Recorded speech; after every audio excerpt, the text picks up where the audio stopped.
If you want to understand why stubborn belly fat refuses to move no matter how carefully someone eats or how consistently they exercise, don't look at their calorie balance, don't look at their willpower, look at the hormonal environment inside their fat cells and what specific compounds can fundamentally reprogram that environment starting within 72 hours of first consumption. Hi, I'm Dr. Liana. I'm an emergency medicine physician and metabolic dysfunction researcher. What I am about to share with you represents one of the most significant shifts in how the research community now understands abdominal fat accumulation, not as a simple storage problem caused by excess calories, but as a regulatory dysfunction caused by impaired fat-burning signaling. And at the center of that story is a herb that most people walk past in the grocery store without a second glance, despite 4,000 years of medicinal use and an emerging body of peer-reviewed clinical research documenting its effects on exactly the metabolic pathways that make belly fat so notoriously resistant to conventional approaches. Here is a number that deserves your full attention. Visceral fat, the deep abdominal fat that wraps around your organs, is not simply excess energy storage.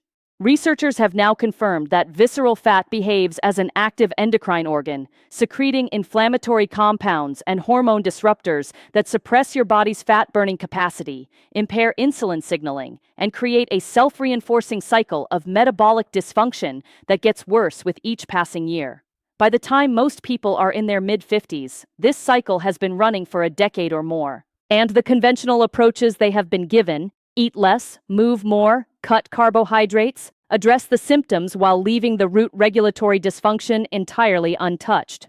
Most people have been told that losing belly fat requires a caloric deficit large enough to force the body to burn stored fat. Most people have tried this, and most people have discovered that while it produces results initially, the body adapts, hunger increases, energy expenditure decreases, and the fat specifically in the visceral depot proves extraordinarily resistant to mobilization even as other fat stores respond. You've probably been told to push through this adaptation with even more restriction. But after nearly 15 years studying metabolic disorders in both clinical and research settings, I've come to understand something that quietly contradicts that entire framework. The problem with visceral fat is not that the body lacks the biological capacity to burn it. Your fat cells contain all the enzymatic machinery needed to release stored triglycerides into circulation, where they can be oxidized for energy. The problem is that the regulatory signals that should be triggering that release have become chronically suppressed. And the primary suppressor is an inflammatory mediator produced by visceral fat itself, a compound called resistin, working in concert with chronically elevated insulin and dysregulated cortisol signaling. Together, these create what researchers now describe as a locked fat storage state. Think of your visceral fat cells as warehouses that have been placed under continuous lockdown. The goods inside, stored triglycerides, cannot exit while the lockdown signal is active. Your body keeps pulling energy from other sources, your hunger signals intensify to compensate, and the warehouse stays locked. Eat less, and your body simply reduces energy expenditure to maintain the lockdown. Exercise more, and your body redirects the energy deficit away from the locked warehouse to protect it. The lockdown protocol overrides conventional caloric math at every turn. The herb that research is now showing can lift this lockdown, not metaphorically, but through specific documented molecular mechanisms. Is berberine-containing golden seal paired with its most potent botanical partner, barberry. The primary active compound, berberine, is found in both, but the specific combination of berberine, berberine, and oxyacanthine found in barberry root produces synergistic effects that researchers are now documenting with precision. Here is what makes this biologically extraordinary. Japan's research community, whose population maintains visceral fat levels far below Western norms despite increasingly westernized dietary pressures in urban centers, has contributed significantly to understanding the metabolic pathways that berberine activates. What they found confirmed what traditional medicine had observed for centuries, but could not explain mechanistically. Specific alkaloid compounds from barberry and related plants activate the same cellular energy sensors that the most widely prescribed diabetes medication activates. The difference is that the plant-derived compound does this without the gastrointestinal side effects and does it through a broader set of pathways simultaneously. The first mechanism is AMPK activation and fat oxidation switching. The molecular engine at the center of berberine's metabolic effects is an enzyme called AMP-activated protein kinase, or AMPK. AMPK is sometimes called the master metabolic switch because it is the primary cellular sensor of energy status. When AMPK is active, the cell switches from energy storage mode to energy utilization mode. It stops building fat and starts burning it. When AMPK is suppressed, as it chronically is in visceral fat accumulation, the cell defaults to storage regardless of energy availability. What berberine does is activate AMPK directly, and it does so through a mechanism that bypasses the hormonal dysregulation that normally suppresses it. Think of AMPK as the emergency power switch in a building that has had its main control panel locked. Normal hormonal signals go through the main panel, but it's locked. Berberine reaches the emergency switch directly and throws it open, restoring energy utilization signaling regardless of what the locked main panel says. Researchers at the University of Hong Kong conducted a randomized controlled trial tracking 162 adults with documented abdominal obesity over a period of 12 weeks. Participants received either 500 milligrams of berberine 3 times daily or matching placebo. Using DEXA imaging, dual energy X-ray absorptiometry, the gold standard for body composition measurement, the berberine group showed a statistically significant 4.5 kilogram reduction in total body fat, with 68% of that reduction occurring specifically in the visceral depot. The placebo group showed no significant change. The researchers confirmed through blood analysis that AMPK activation was the primary driver of the visceral fat preferential reduction. The second mechanism is resistin suppression and fat storage unlocking. Resistin is the inflammatory compound secreted by visceral fat that creates and maintains the locked storage state I described earlier. It impairs insulin receptor sensitivity in fat cells, preventing the normal signaling that would allow fat release. It also activates inflammatory pathways that further entrench metabolic dysfunction. Breaking the resistin loop is essential for any intervention targeting visceral fat to work, and conventional approaches do not touch it. Berberine has documented resistin-suppressing activity through its effects on the NF-kappa B pathway, the same master inflammatory regulator involved in multiple metabolic dysfunction processes. A landmark study from the Chinese Academy of Medical Sciences followed 216 adults with metabolic syndrome over 24 weeks. Blood markers including fasting resistin levels, visceral fat area measured by CT imaging, and inflammatory cytokine panels were assessed at baseline, 12 weeks and 24 weeks. By week 12, the berberine group showed a 31% reduction in circulating resistin levels and a corresponding 23% reduction in visceral fat area. By week 24, visceral fat reduction reached 38%, with continued resistin suppression maintained throughout. Think of resistin suppression as cutting the lockdown order. Once the warehouses receive the signal that the lockdown is lifted, the stored triglycerides can begin flowing out into circulation. And with AMPK simultaneously activated in muscle tissue, those released fats are directed toward oxidation rather than redeposition elsewhere. The third mechanism is gut microbiome reprogramming for sustained metabolic shift. Here is where the research on berberine becomes particularly compelling for long-term visceral fat management. The gut microbiome, the community of bacteria residing in your digestive tract, plays an underappreciated role in visceral fat accumulation through its effects on short-chain fatty acid production, bile acid metabolism, and inflammatory signaling from the gut to systemic circulation. Dysbiotic microbiome composition, characterized by reduced diversity and overgrowth of inflammatory bacterial species, directly contributes to the inflammatory state that drives visceral fat accumulation. Berberine has been shown to exert selective prebiotic effects on the gut microbiome, increasing populations of beneficial species, including Lactobacillus and Akkermansia mucinifila, while suppressing the growth of endotoxin-producing bacteria, whose inflammatory byproducts reach systemic circulation through a leaky gut barrier.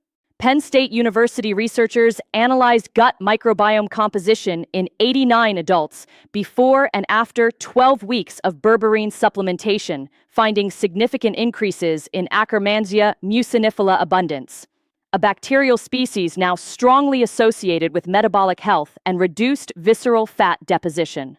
The functional consequence was reduced circulating endotoxin levels by 44% and corresponding reductions in inflammatory markers that directly drive visceral fat entrenchment. This microbiome reprogramming effect explains why barberry's benefits extend beyond the first 7 days and compound over time rather than plateauing after initial AMPK activation. The fourth mechanism is cortisol metabolism modulation. Visceral fat tissue expresses high concentrations of an enzyme called 11-beta-HSD1 that converts inactive cortisone into active cortisol directly inside fat cells. This means visceral fat creates its own local cortisol environment that promotes further fat storage independent of what is happening in systemic cortisol levels. This is why stress reduction interventions that lower whole body cortisol only partially address visceral fat. The local fat tissue cortisol production continues even when systemic levels normalize. Berberine has demonstrated inhibitory effects on 11-beta-HSD1 activity in adipose tissue in both laboratory studies and in clinical research. Reducing local cortisol production inside visceral fat cells removes one of the most powerful signals driving continued fat storage and accumulation, allowing the AMPK activation and resistance suppression effects to work without being counteracted by ongoing local cortisol signaling. Here is the exact protocol based on what the clinical evidence supports. The effective dose is 500 milligrams of standardized berberine extract mycharn, standardized to 97% or higher purity, taken 3 times daily with meals, for a total daily dose of 1,500 milligrams. This is the dose used in the highest quality randomized controlled trials showing visceral fat reduction. Do not exceed this dose. Higher amounts do not produce enhanced effects and increase the risk of gastrointestinal discomfort. Timing with meals is critical and not optional. Berberine reduces blood glucose and stimulates digestive enzyme activity, and taking it on an empty stomach reliably produces nausea and intestinal cramping in a significant percentage of people. Take each dose within 5 minutes of beginning a meal. This is also when absorption is highest. The 7-day timeline deserves context. AMPK activation begins within hours of first dose and is measurable in blood markers within 48 to 72 hours. What this produces in the first week is the beginning of the metabolic environment shift, improved insulin sensitivity, initial resistance suppression, early enhancement of fat oxidation signaling. Visceral fat reduction that is visible in imaging typically requires 6 to 12 weeks of consistent use. 7 days gives you the beginning of the process, the hormonal and enzymatic environment change that makes the subsequent fat mobilization possible. From clinical practice, here are 4 things that transform results from good to remarkable. First, take berberine away from thyroid medications, antibiotics, or blood-thinning drugs by at least 2 hours. Berberine interacts with the metabolism of these medications and can alter their effectiveness. Second, pair the protocol with resistance training at minimum twice weekly. AMPK activation from berberine and AMPK activation from muscle contraction work through overlapping pathways, and the combination produces additive fat oxidation effects that neither achieves independently. Third, eliminate liquid calories during the protocol period. Alcohol, sweetened beverages, and fruit juices spike insulin in ways that directly counteract berberine's insulin sensitizing mechanisms. Fourth, begin with 500 milligrams once daily for the first 3 days before moving to full 3 times daily dosing. This allows your digestive system to adapt and dramatically reduces the likelihood of gastrointestinal side effects that would cause you to discontinue prematurely. The mistakes that cancel the protocol's effectiveness. Taking berberine intermittently rather than consistently produces incomplete AMPK upregulation. Consistency is required for the sustained pathway activation the research demonstrates. Choosing low-quality berberine with no purity specification means uncertain compound concentrations and unpredictable results. Maintaining a diet high in refined carbohydrates while supplementing with berberine is the equivalent of trying to drain a bathtub with the tap running. The insulin spikes from refined carbohydrates continuously counteract the insulin sensitizing effects berberine is working to establish. Let me bring everything together clearly. Stubborn visceral fat is not a calorie problem. It is a metabolic regulatory problem driven by AMPK suppression, chronic resistant elevation, microbiome dysbiosis, and local cortisol overproduction in fat tissue. Berberine from barberry root addresses all four of these mechanisms simultaneously through pathways that are now documented in multiple peer-reviewed randomized controlled trials. The protocol is 1,500 milligrams daily divided across 3 meals for a minimum of 12 weeks, beginning with a gradual 3-day dose escalation. What 7 days gives you is measurable improvement in the metabolic environment that makes sustained visceral fat mobilization possible over the weeks that follow. Your metabolism is not broken permanently. The regulatory signals have become dysregulated, and those signals respond to specific molecular inputs that the right intervention can provide. Starting tomorrow morning, the first dose of berberine begins shifting the biochemical environment that has been maintaining that visceral fat lockdown. The research tells us what is possible. Your body has the cellular machinery to respond. The question is only whether you give it what it needs to work correctly. Dr. Liana out. There is one additional dimension of berberine's effects that deserves explicit discussion, particularly for anyone in the 55 to 75 age range where this topic becomes especially relevant. Its effects on metabolic hormones beyond insulin and resistin, specifically on adiponectin and on the relationship between visceral fat, leptin resistance, and hunger signaling dysregulation. Adiponectin is a hormone produced by fat cells that, counterintuitively, is produced in higher amounts by smaller, healthier fat cells, and in lower amounts by enlarged, inflamed visceral fat cells. Adequate adiponectin is critical for insulin sensitivity in muscle tissue, for proper fat-burning signaling, and for reducing the systemic inflammatory load that visceral fat contributes. In people with substantial visceral fat accumulation, adiponectin levels are almost universally below optimal, creating a compounding metabolic disadvantage where the very fat you are trying to reduce is suppressing the hormone most helpful for reducing it.